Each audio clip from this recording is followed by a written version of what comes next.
我谨代表我们院长欢迎各位来到我们成大以及我们的同事跟同学在周末来到这里。我们今天在这里的主要的目的是要参与呢一个医学课程的研习那医学课程就好像是盖一栋房子呢，需要一个蓝图一样。到底我们要的是什么样的出来的学生，要什么样的医师，这跟我们要怎么样设计这医学课程有关系了哈。我首先先做一个调查，大家认为我们目前的医学的院的课程需要改的请举手。我们医学院课程需要改的请举手。没有人认为需要改，只有几位了哈。那认为不需要改的请举手。所以中间认为可以改可以不改了哈。我想症结在于说，我们不晓得要怎么改。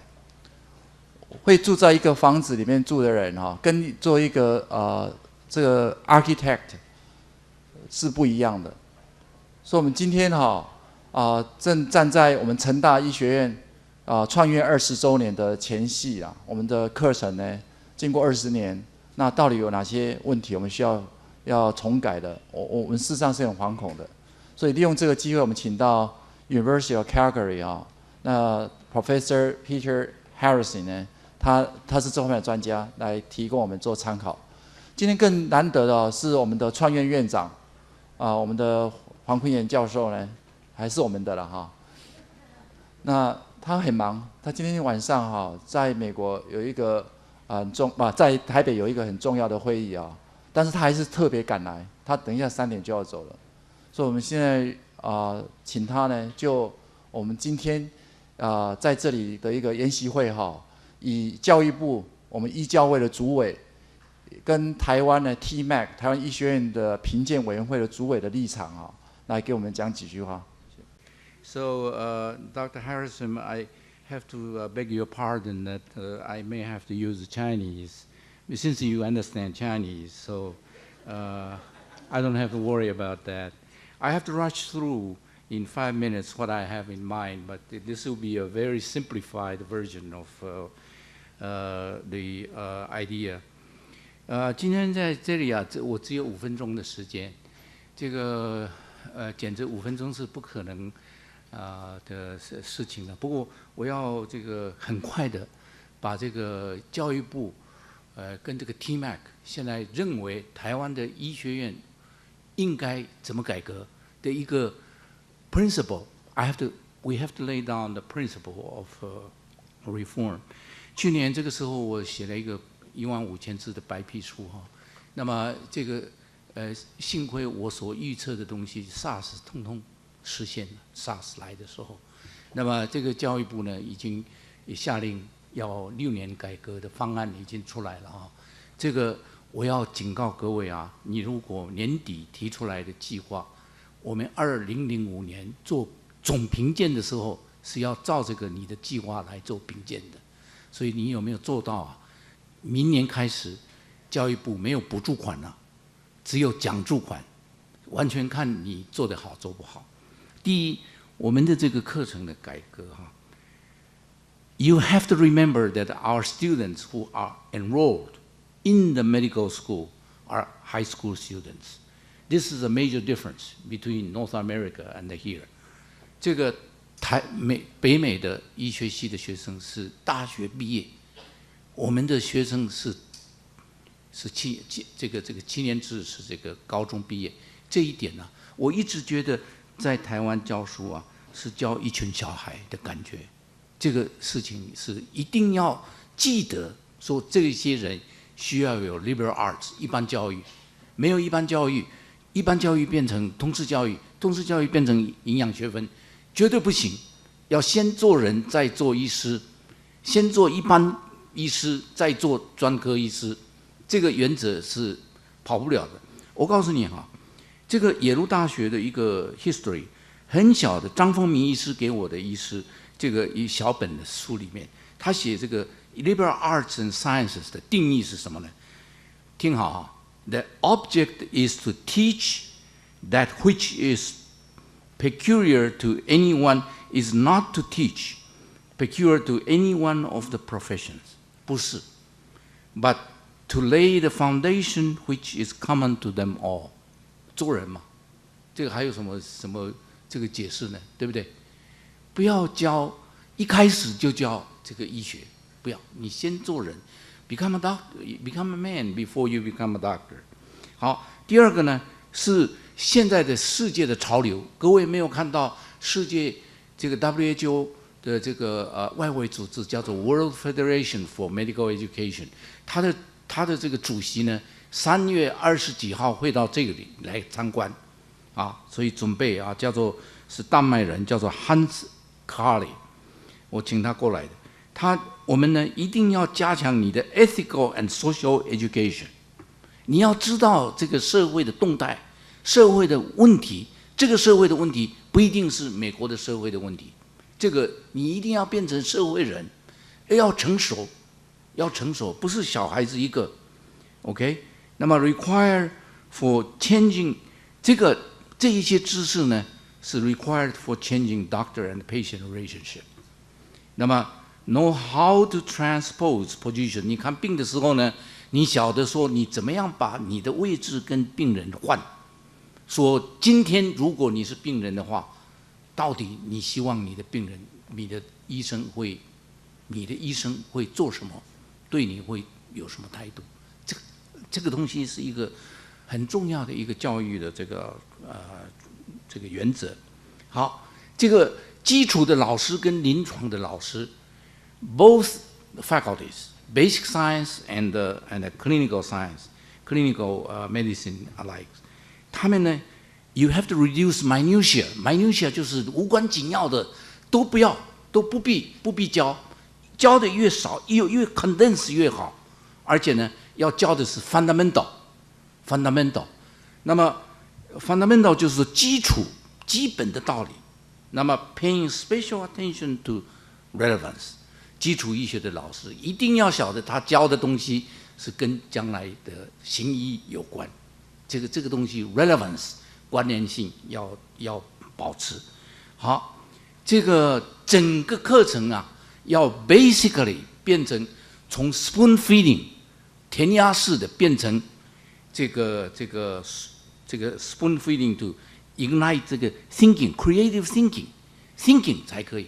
各位大概晓得说，我跟那个林其和医师啦，全国的这个9位医师去编了一本书，叫做 SARS 的生句教训。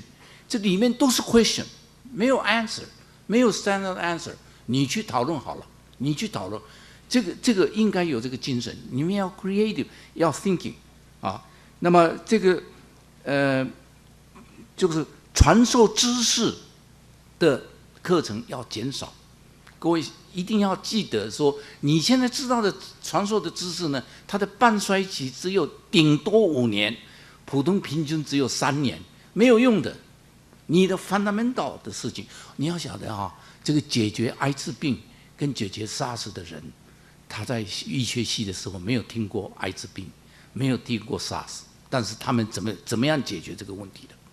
这个才是重要的东西。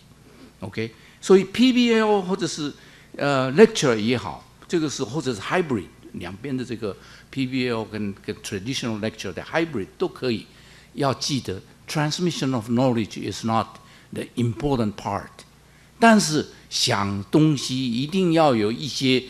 基本的知识是真的，所以一定我赞成所有 hybrid 的那种方法。好，这个第5年跟第6年的这个临床见习这2个字，我已经建议教育部把它去掉，所以宋瑞柔教授也很高兴。那么你 clerk 在病房不能再让他走来走去闲混，再躲在这个护理师在那里看书，没人管，不能再接收。所以呢，见习这2个字要去掉。那么你们一定要 increase the responsibility of clerkship, that bedside clerkship, and learn bedside manner, and also how to treat patients。这里有一句话，各位要记得，各位同学要记得，老师也要记得。The best teacher of a doctor is a patient。你要根据 patient 去学医学，这个东西是金科玉律，没有办法躲开的。OK？ 还有呢，最后一个呢 ，these changes require not only curricular arrangements, but also changes in teachers 这个 retraining。这个teacher 需要 retrain，teacher 的 thinking 要 retrain。你如果 curriculum 再来改来改去哈，这个联考废掉什么？如果老师是一样的话，同样的老师来教的话是没有用的，没有用的。我可以说，我新竹中学毕业，这个李远哲是我的这个学弟啊，但是他的10年教育改革的失败。如果失败，他的失败就是没有注意到老师的改造，这个新瓶装旧酒还是一样的，还是不行的啊。那最后呢，我就结束，就5分钟，你给我5分钟嘛，我就结束哈。最后，各位同学跟各位老师要记得，你进来要怎么样受教育，并不是你的权益，你的权益只有一个。同学的权益只有一个 ，receive the best education you can get。你的这个医疗的权益在哪里呢？医疗的权益在病人，你要记得，一定要替病人想 ，OK？ 因为呢，各位进来的这个学费啊，是我们这个政府要补贴差不多20几万的一年，这个20几万的钱，通通是病人、纳税人的钱来的。各位一定要记得这一点。我今天因为时间的关系啊 ，you may have missed some, and I'm sorry about that. But maybe you can be, someone can translate that for you. OK， 我今天就很简单的回到这里，我很高兴。这个林教授给我这个机会啊，我就听一下这个。等一下我3点钟我就走了。这个跟各位见面了，我很高兴。啊，希望如果我把这个当作母校，我虽然是台大毕业的，不过我希望说这里继续的进步。谢谢各位。事实上，黄教授能够从台北赶到台南来这几分钟他已经给我们一个很 strong 的 message， 他非常重视我们他也非常的期待我们能够 do something， 那个 which he will be proud of，right？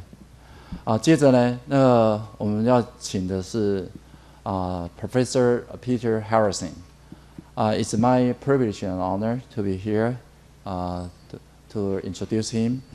And I think it has been printed out there. He is currently the professor of Department of Community Health Science, University of Calgary, Canada, and also chair the research group in education. He is a PhD in measurement and evaluation. That's a very special field. What we are striving for and wondering about is what is the right direction, what kind of curriculum we need in our medical school in order to produce physicians we need for our society. That's the purpose for this symposium. I think we all collect many fragmental information about the current changes of the medical curriculum, like a PBL for integration of clinical and basic science, or OSCE. But those are only pocket information. How could we put them all in the right position and see the whole picture? I really don't know. And now we are looking for the answer. Professor Harasym is going to give us a talk on the overview of the curriculum reform in the past 250 years. But today we are going to change the topic, switch from the third topic to the first one, and that's the issues and strategies for reform in medical education. It's a pleasure, absolute pleasure for me to be here. And as I was listening to Dr. Hong, I could not help but notice the wisdom with which he spoke and the care with which he spoke to the students. The first, be a man before you be a physician. Wise words. Teachers, do not teach trivia. Teach what's important. Teach what's relevant. Teach the students how to think. These are critical. These are really important concepts. Okay? Learn from your patients. Learn every day from your patients. Open up your hearts to learning, because that's what life is all about. These are such wise words, and I thank you for sharing those with us. As I was preparing myself for being here, I was wondering about my audience. Who would I be talking to? And I'm delighted to see medical students in the audience, because they're the ones that always ask me the toughest questions. No matter where I go, the students always ask me very difficult questions. So I know that you will not disappoint me here. How many are medical students? Can you show me your hands, please? Excellent. Okay. That is so exciting for me that I now know that I will get some very challenging questions. One of the things that I thought about doing is sharing with you what has happened in North America in terms of what we have produced. But then I realized, as I was sitting on the plane, it's probably more important for me to share with you how it is that we were able to change to what we did. What kind of atmosphere? What kind of people? What kind of pressures did we have to change? And so my first presentation today is about the very issues in strategy reform in medical educations, lessons that we have learned. And so I want to share these with you. Now, this is a small group. Please put up your hands and interrupt me at any time. I'm very flexible, and I'm also open to interaction, so please. Okay.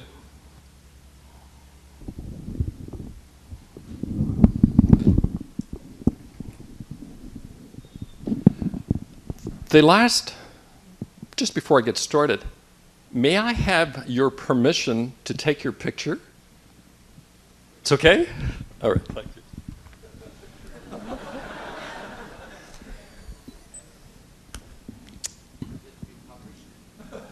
No, this will not be published, but I expect all the students to come and visit me in Canada.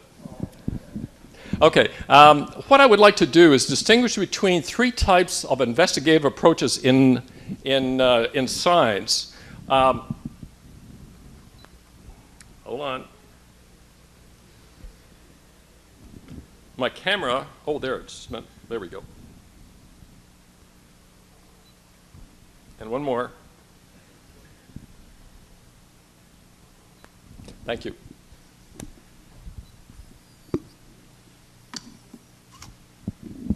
Okay, what I would like to talk to you about is the scientific method and its application to medical education, and basically looking at the world from a simplistic view, a complicated view, and then a complex view. And I'll just share some of those ideas, and I'll give you an idea as to why that's important.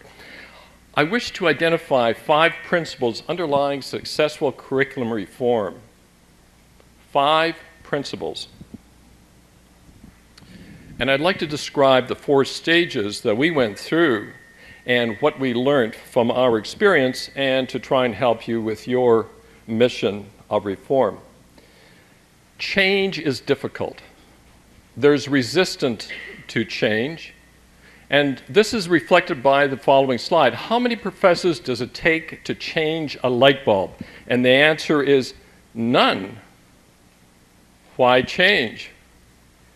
And further, you hear faculty say, if it's not broken, don't fix it. Leave it as it is. But that's interesting, because life is change, and life is improvement. Okay, so what we want to do is engender this idea that we always want to improve. We always want to learn. And to learn is very much exemplified in what Husserl in The Prophet has said. The principle to be kept in mind is to know what we see rather than to see what we know. If we see what we know, we will not learn. Okay? So what we want to do is know what we see and learn. Now, this is the question just for the faculty members. How many here, the faculty members, believe that the field of medicine has advanced a lot since you went to medical school? Where's the faculty? Has there been great changes in the knowledge? Show me how many believe that there's been a great change. Yes, there is. Okay, so most of you are putting up your hands. How many here believe that the field of medical education has advanced a lot since you went to medical school? See? Taiwan. Interestingly enough, we teach how we were taught. And what that does is perpetuate what was and not what ought to be.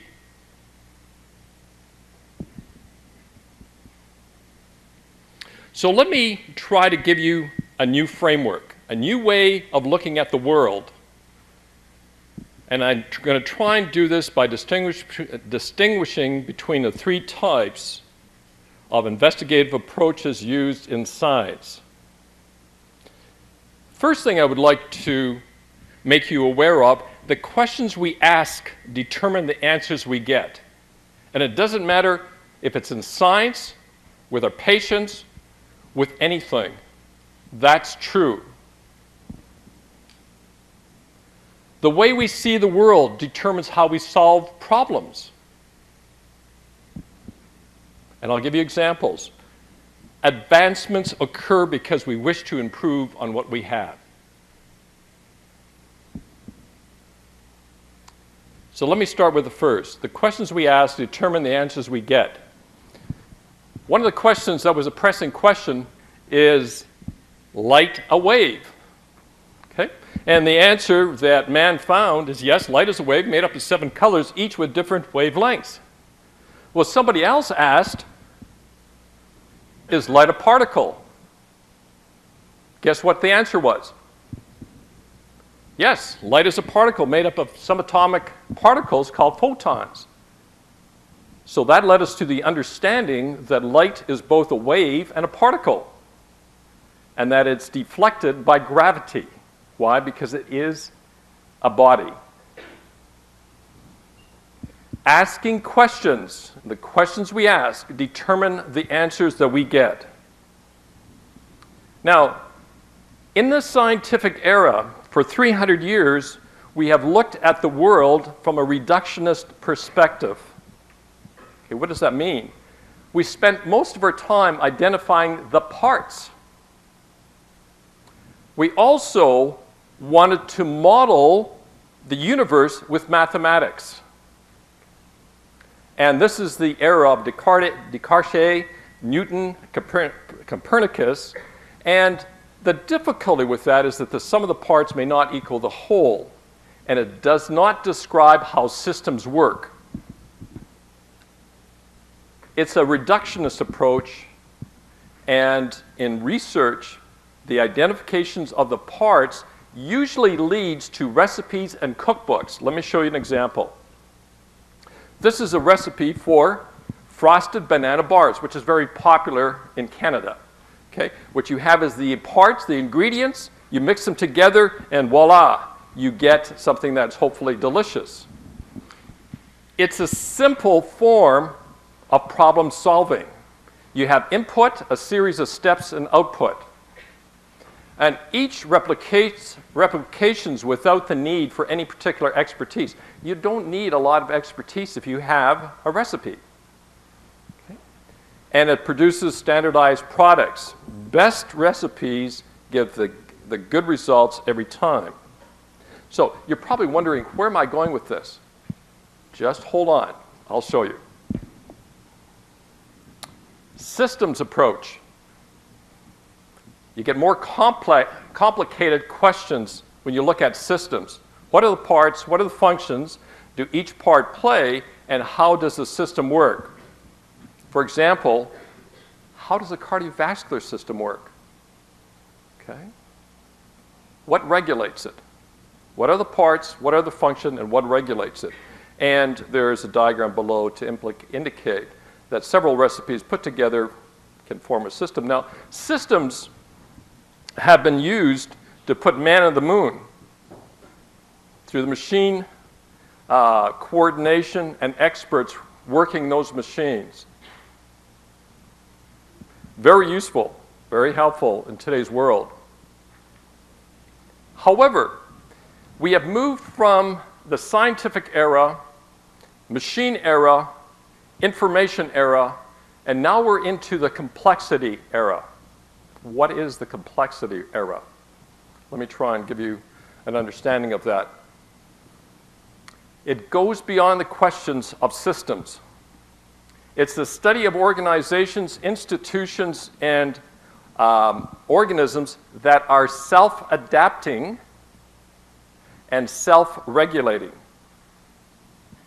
So the question usually is, how do organisms that are made up of many systems self-regulate? Let me give you an example of a very simple type of system. A and B are parts that can join together to form AB. But AB will only form if it's in the presence of BA.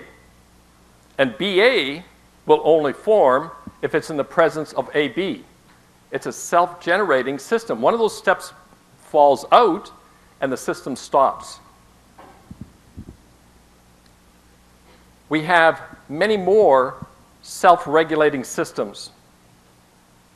Here's one for living cells that has parts and interactions. Now, take the Krebs cycle.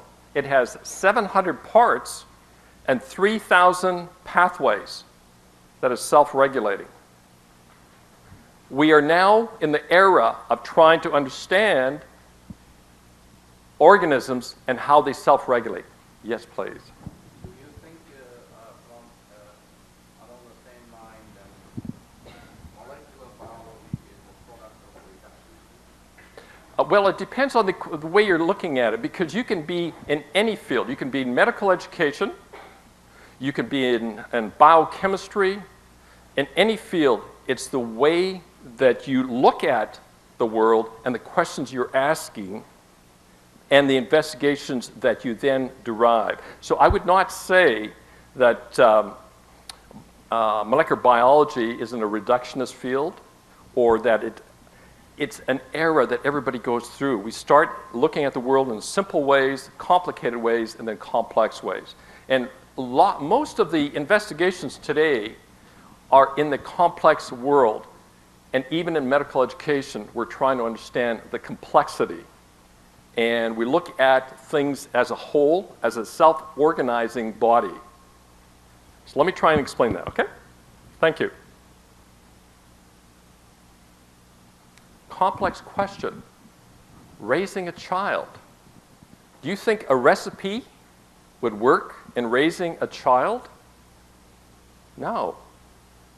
It is unique, self-regulating, and all you can do is guide it.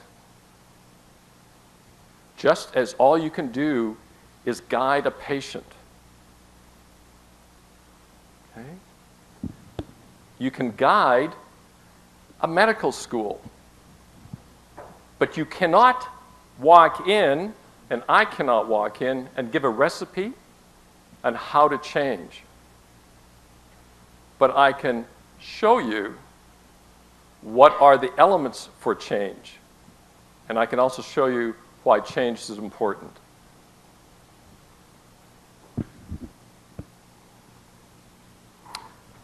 Okay, let me go to the second paradigm.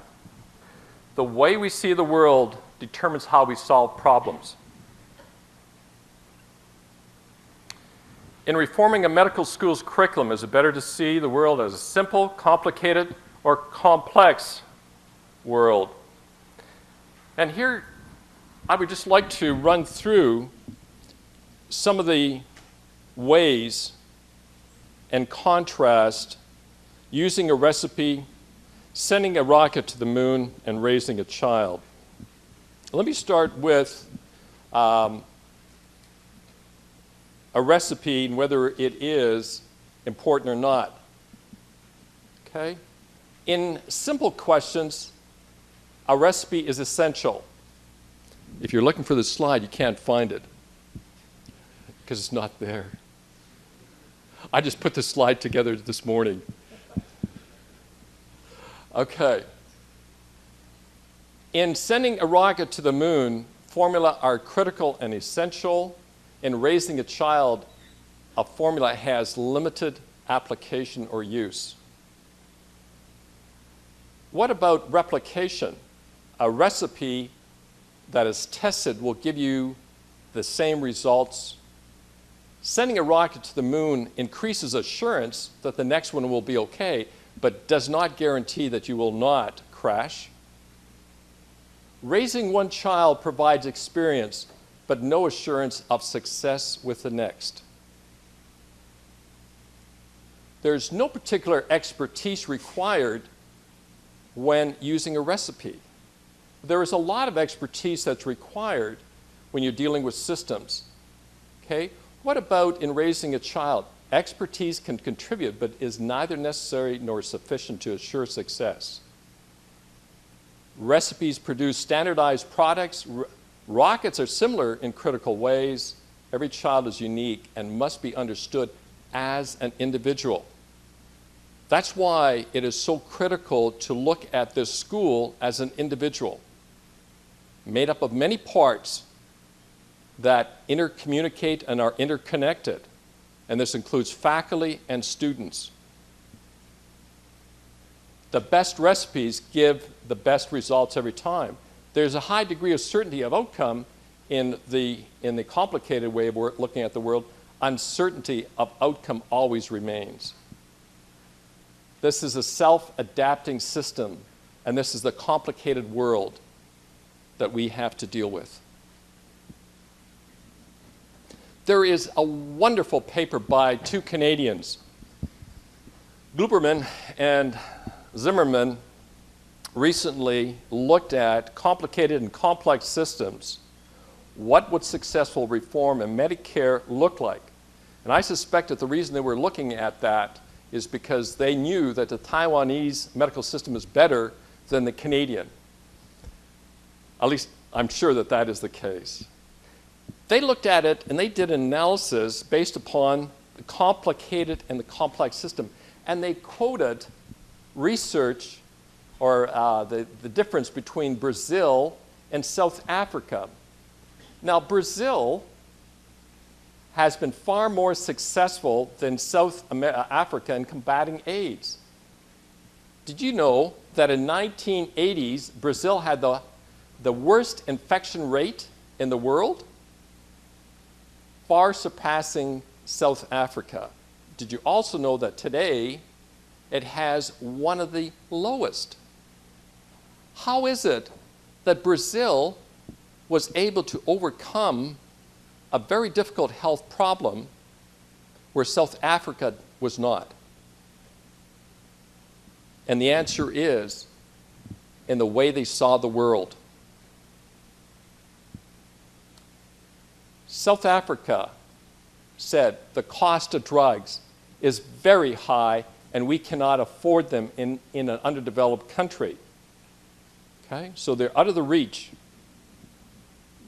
They looked at prevention versus treatment. They said, we cannot treat, therefore, all we can do is prevent further spread of the disease. They said, our population is uneducated and illiterate, and the drug treatments are very complex, and we cannot teach our people how to take these complex drugs. Prevention needs to focus on fear and severity of the problem. In other words, they wanted to scare people into not having sex. Well, that's like trying to scare people into not breathing. Very difficult. They also said it will take time in order for the disease to die out. But meanwhile, there will be several million of people and 2 or 3 generations before that's able to accomplish this. And it takes a good healthcare system to accomplish all this. And Brazil said no. Here's the questions that basically South Africa were asking. What will drugs costs be for our infected population? The Brazilians said, how can we reduce costs so that we can provide treatment for all who need it? Do you know what they did? Asking that question, they manufactured their own drugs. What about South Africa? With our limited resources, should we focus more on prevention or treatment? And they focused on prevention. And Brazil said, how can we achieve our prevention goals while treating all those currently infected? So they, in fact, were treating people and getting the people to talk to other people. By asking the questions, they created bigger solutions. Now, the last point is advancements can occur because we wish to improve on what we have. And a good example of that is flight. In 100 years, we went from a person who basically was gliding to super rocketry. How did we do that? By improving on each of the preceding things that we created. We look to improve. Okay? So, in medical education, do we want to improve on what we have? Absolutely. Absolutely. Do we want to create better physicians, a better society? Absolutely. But we have to look at the world differently. How many here know how the internet got created? It is one of the one way in which one system built on the other. Well, it started off with the US military. They had one computer and they had connections to this one computer all across the country. And some generals said, you know what, we are very liable, or we could be in very shaky grounds, because if somebody broke into this machine, they could steal all our secrets. Okay? So they said, let us disperse. Let us put our information on many computers. So that's what they then did, is they dispersed it. Okay? But through the dispersion, they found that it was difficult to get to a machine if other people were on that same line. So they said, well, let us now distribute it. So they had multiple interconnections to the same spot. And if you look at the internet today, that's what it looks like. It's a living organism that is self-regulating, and there are 6 connectors to every node. Why is it so fast? Because we can go down the channels that have the lowest amount of traffic. But each system built upon the preceding system. Changing a medical school curriculum. Is it a system? Does it have parts? Does it have various functions? Does it communicate with one another? Does it know where it's going and what should be created? Well, I've taken change and solutions and I put them into 3 categories. And I'm going to get you to do some work because I notice some people are falling asleep. Okay, so one of the things I always do is get people to react if they're falling asleep. That means that I can at least jar them in some way. A simple solution is to change a medical school curriculum requires a good leader who tells faculty what to do. That's a simple solution.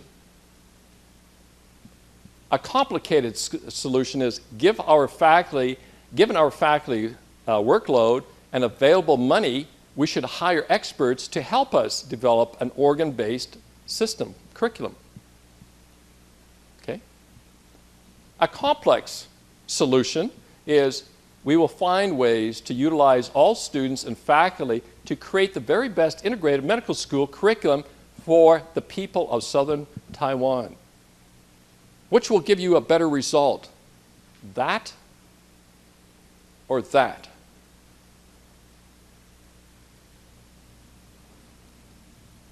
Okay? So, here's the challenge I'm going to give you. I want you to talk to the person next to you, and I want you to identify the most pressing problem in your medical school. I want to hear some chatter.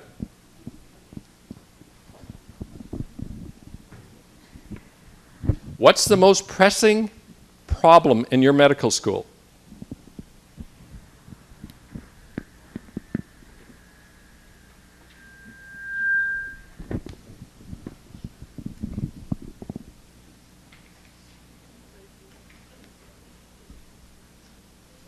I don't hear very much chatter. You have to turn to the person next to you and tell them. And I'm going to get some people to tell me what they said. So please, tell your neighbor what's wrong. What are some of the problems? The most pressing problem in your medical school is, tell them. Just one. I just want one. The most difficult problem in your medical school is. All right. Who's going to volunteer and tell me what the most difficult problem is? Please. Anyone? We won't proceed until somebody gets up and says something. You're stuck with me. There's microphones over here, please.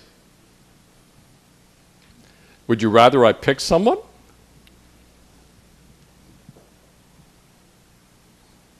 Okay, the most pressing problem. You think, it's whatever you believe, it doesn't matter. I will not embarrass you, I promise. Thank you. I'm always curious about how am I supposed to deal with the conflicts between science and humanity. Okay, so the most difficult problem is the connection between science and humanity for you? Yes, right. I want to believe. Okay, thank you. Anybody else have a problem that they consider to be a difficulty for the school? It's curious. If you do not speak, I must believe that there are no problems. Anybody else? Can give me, yes, please, thank you. I come from another school, another medical school nearby, the KMU, and I'm an intern now. I think most difficult problem for me is the transition from lecture hall to the hospital, because we didn't be told much about the basic skill to communicate with our patient and the other essential clinical skills to survive in the hospital. Thank you. Thank you. Thank you. That's very good. Okay, so basically, it's the application of the information we get in the before residency and its use with patients, the relevancy issue. Okay, so that's a very critical one. And by the way, it's an important problem that every medical school has, and there are solutions. Any other? Thank you. Any other problems that you have noticed in your medical school? Now, I've had a student, I've had a resident, and I need a faculty member. Does that mean the faculty member do not like to talk?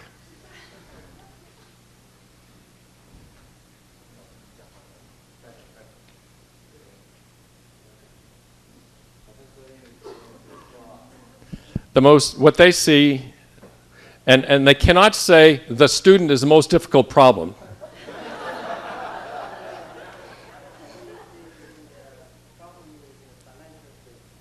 Okay, so one of the most difficult problems is the financial. Okay, now here's the next thing I want you to do is, and I want create simple, complicated, and complex solutions to help you solve the problem. Whatever problem you have identified, I want a simple, complicated, and a complex solution. And let me just show you again what they look like. Here's a simple, here's a complicated, and here's a complex solution. So write down, for the problem that you have identified, a simple solution, a complicated solution, and a complex. Now I see all the students writing madly. Okay, you can talk to the person next to you. That's okay, that's permitted. A simple solution to the problem, be it financial, be it relevancy, be it the connection between two areas. A simple solution, a complicated solution, and a complex solution. You got 2 minutes. Come on, guys.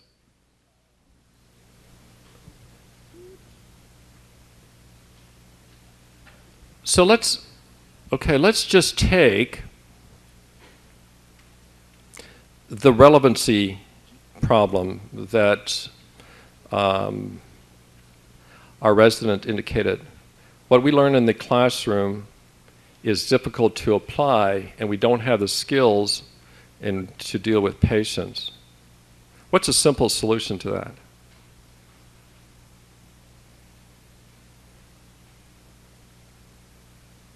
What would be a simple solution?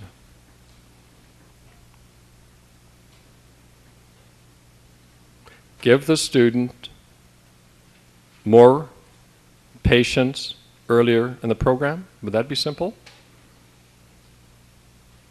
What's a complicated solution? Boy, this is a tough ground. You people don't like talking to me.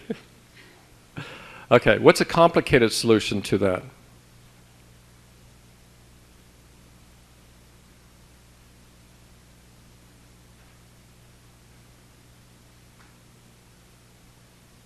Anybody? A complicated solution might be something like, we will create 2 courses and we will teach communication, physical examination skills, and then give an OSCE. What's a complex solution?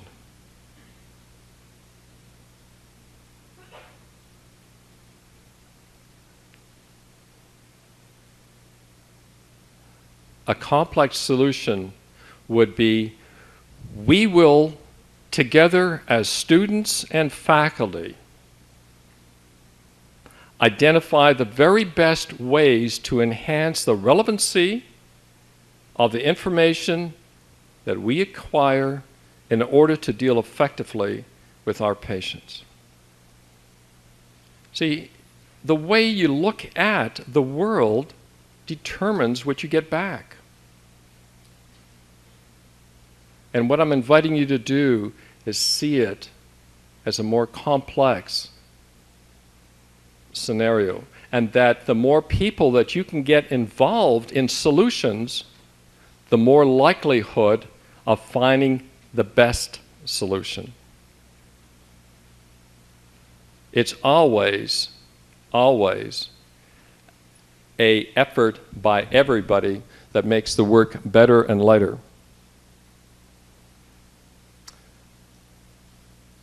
Okay, let me identify the 5 principles of successful curricular reform.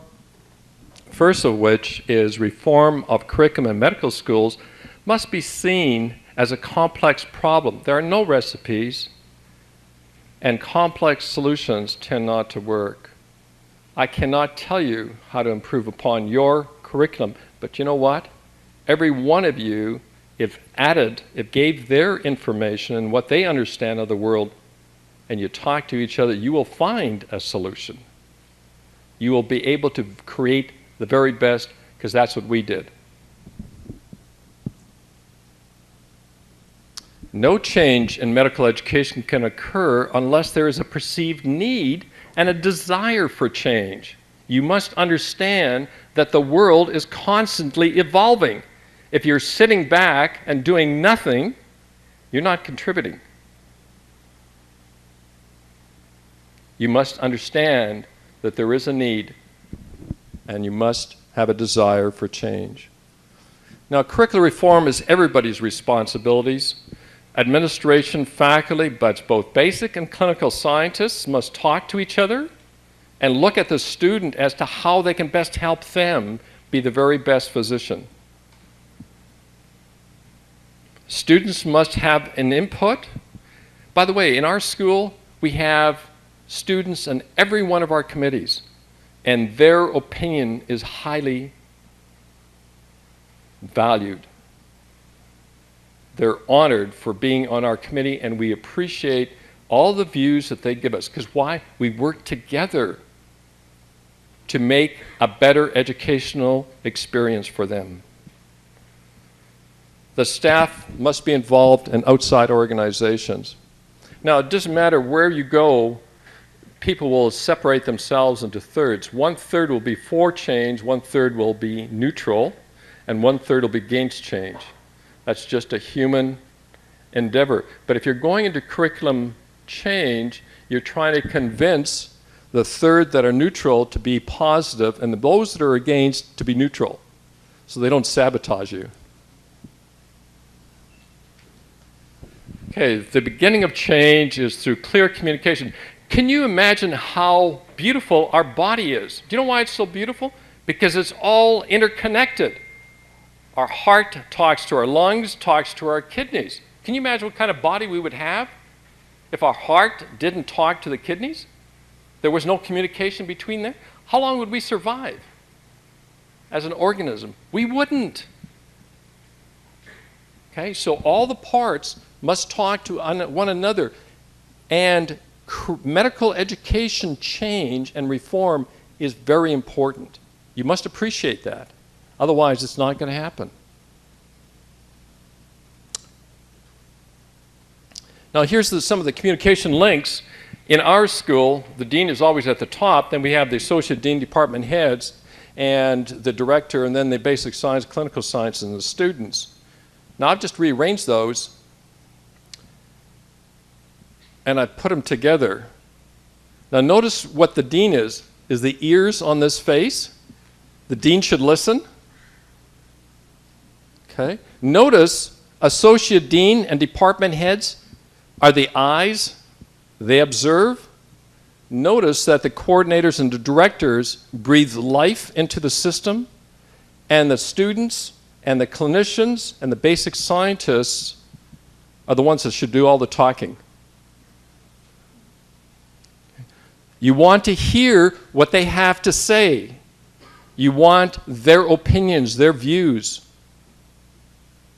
because together you can form an entire whole that's better than each of the parts.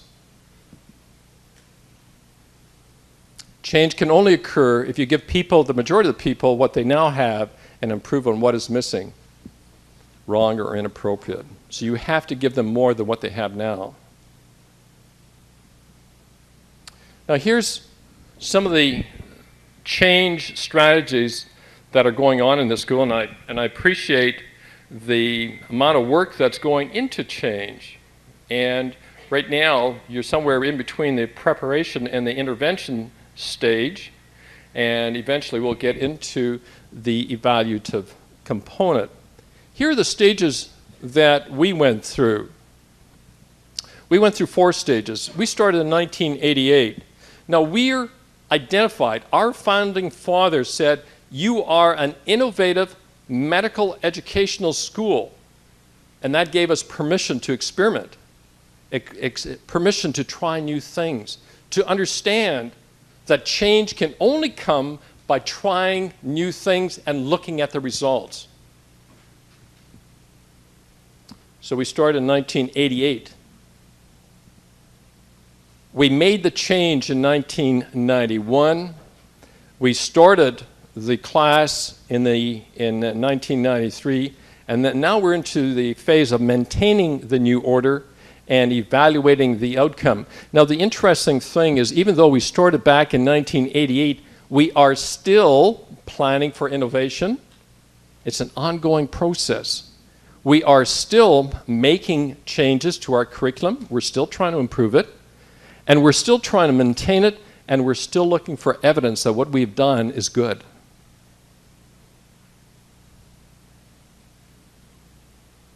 So, back in 1988, we observed, we listened, and we asked the question, what is wrong and what is good about our system? And we heard discontentments, unhappiness, and we heard a lot of people blaming everybody else. That doesn't happen in this school, does it? Okay, then we tried to gather information. We gathered information. We had 2 parties do an independent evaluation that we used to discuss and to set up discussions. So we had 2 independent evaluations, and we had 4 faculty and student meetings. These were very formalized meetings. How did the dean get everybody there? He provided lunch.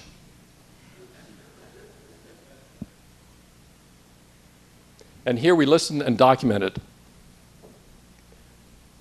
And based upon principles of reform, we created a vision for the entire school. And we were enthusiastic and excited. Great time. And we made presentations to faculty, administrators, and students, and we were surprised they accepted our ideas. Why? I don't know why we were surprised, but we had talked to everybody, and everybody knew what was coming out, so there should have been no surprise. Now, let me give you some of the details on all this. Dr. Mandan, Dr. Rabin, and Dr. Fisher were the ones that were responsible for the independent evaluations of positive and negative things. And then, in 1990, we had the curriculum committee create 4 symposium. And what we had them do, what we discussed at each one, is what to learn, the curriculum, because there was a lot of redundancy in our curriculum. We wanted to remove those redundancies. How to learn, how to best transfer information and knowledge and skills, how to assess, how to improve upon assessment of what students have learned, and then how to improve on faculty development. You can't get change unless you help faculty to change.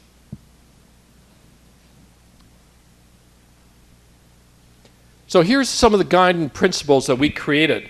Units in all our courses shall be defined in terms of clinical problems to be solved. That's all we said. That's all we said. Very simple.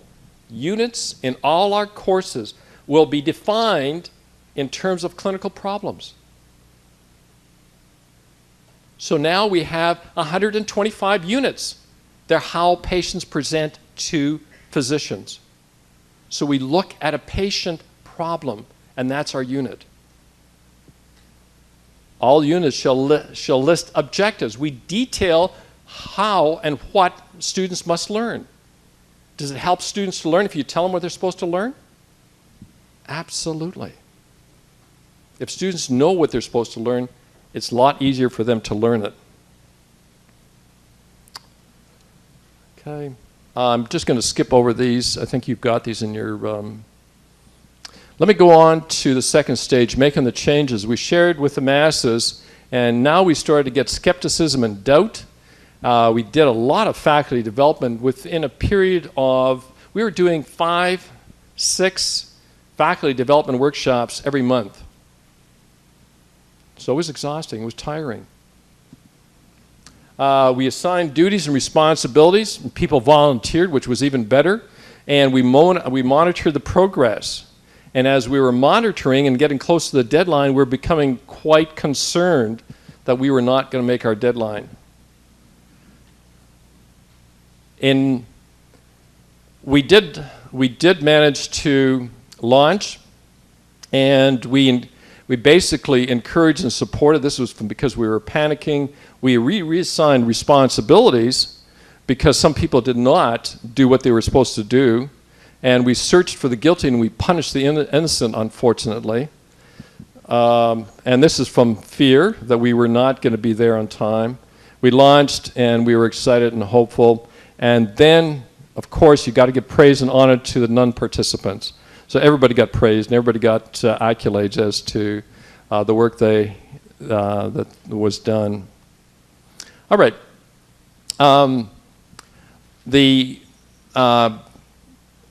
After that, we made sure that all the hard workers were honored. We wanted to make sure that people didn't see this as a useful or as a useless exercise for which they would not be rewarded. They were rewarded. And we also we looked for things that went well, why we were tired, and we prodded the stragglers and we were fine-tuning. This is out of confidence. And then we identified weaknesses and we corrected them. And then we watched and waited. And you had to be patient. Curricular change does take time. So finally, on evaluations, I suggest you have a plan. Be creative. And I'll show you some of the results that we got. Conduct evaluation, research, and publish. And this comes from pride. Listen to public challenges and reflect. And this is reality. Now, in our planning, we used the stakes model. We had the intended curriculum, what we wanted to create. The delivered curriculum is what we gave, and then we looked at measures of curricular outcomes, and each of those cells represents a different facet of our evaluation plan.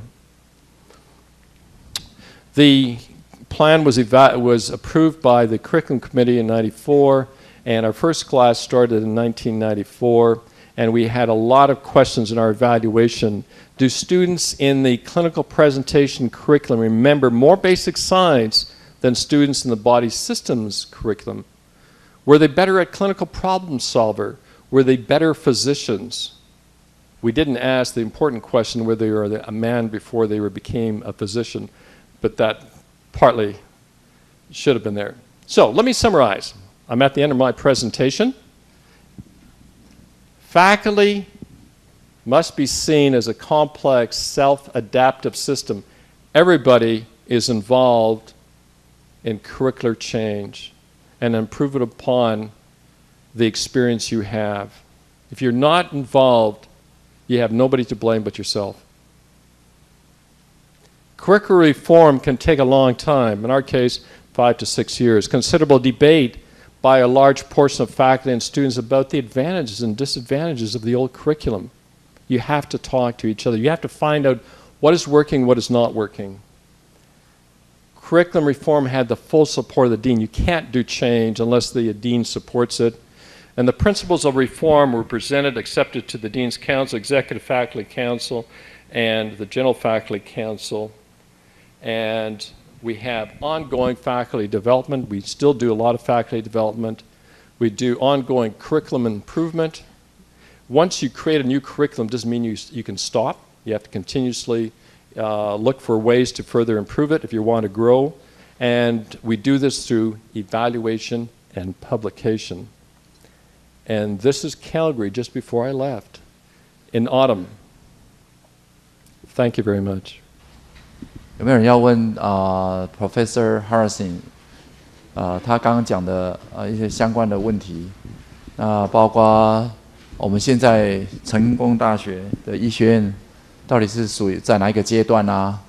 那以及那个我们有没有什么特别要问他在 Calgary University Calgary 做的一些改变？我们在这有没有？蔡明老师 ，Professor Tsai. I just wonder, when you start this new curriculum, students have the difficulty to adjust between the old curriculum and the new curriculum, because it's always warriors. What is the advantage and disadvantage? Because sometimes students may complain they more like a guinea pig, because they've been trying to apply to the new or old curriculum. So during that period of time, how do you solve that kind of anxiety? Thank you. The question is, when you have an old curriculum, students from the old curriculum are disadvantaged because you're changing.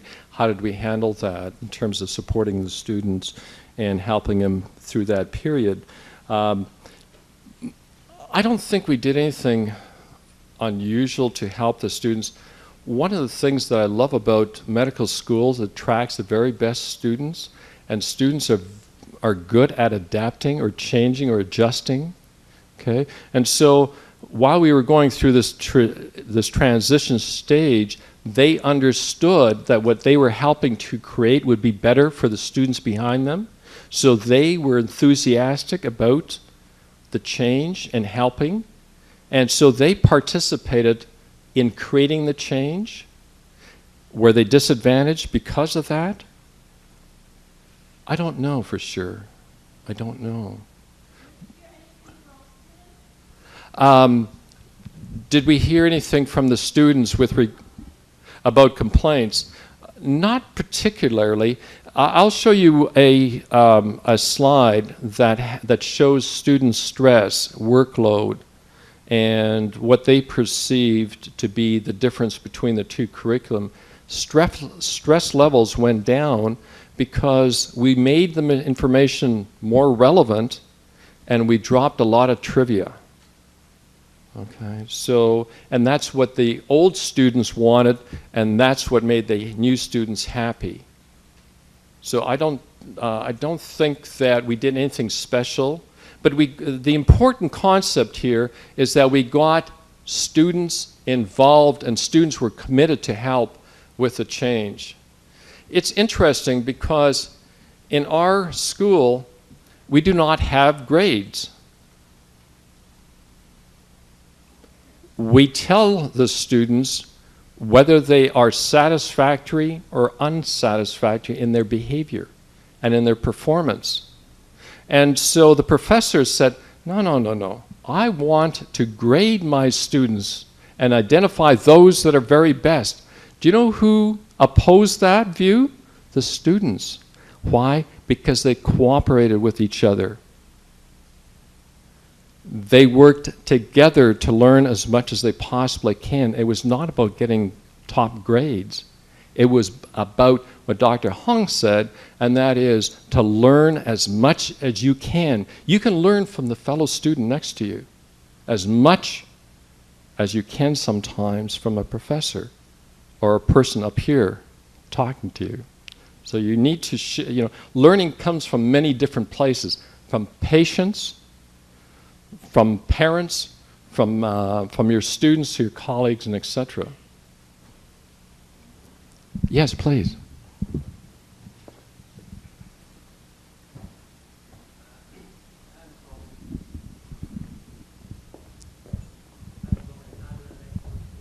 Oh, thank you. Our new curriculum began about maybe 10 years ago, and at first we do a experiment. We will have a experimental group and a control group. Yes. About 1/4 become the experimental group, and then they begin the small group teaching. Yes. And after 1 year, other the control group students, they ask they should get the new curriculum. New curriculum, yes. Because the experimental group get better resources. Yes, yes. We didn't do that because we were planning for the new change in 1994, and from 1994 we dropped the old and started the new. So nobody was disadvantaged in that way. Thank you for that. Okay, I didn't probably understand the lady's question. And so we didn't need to give remediation to the students who were in the control group, okay, because we just simply went from the old to the new, and we did comparisons between the students in the old and the new, and I'll be showing you some of that data.